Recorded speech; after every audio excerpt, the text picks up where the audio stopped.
In today's video, we're going to show you how to fix a Westinghouse Smart with TV. no signal. If you're seeing a black screen or no image at all, don't worry, we've got you covered. So let's get started.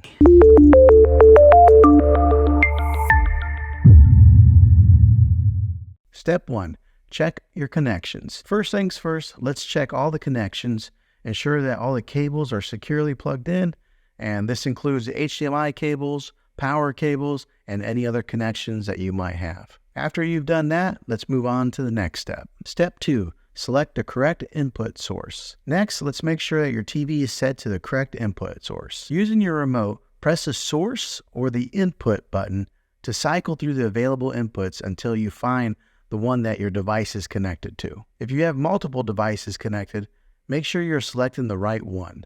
For example, if your cable box is connected to HDMI 1, ensure that your TV is set to HDMI 1. If that doesn't work, let's move on to step 3. Step 3, power cycle your devices. If the issue persists, try power cycling your devices. Turn off your TV and your external device, then unplug them from the power source. Wait for about 30 seconds before plugging them back in and turning them on. This can often resolve any temporary issues causing the no signal issue. If that doesn't work, let's go ahead and move on to the next step. Step 4, check for software updates. Another possible solution is to check for software updates.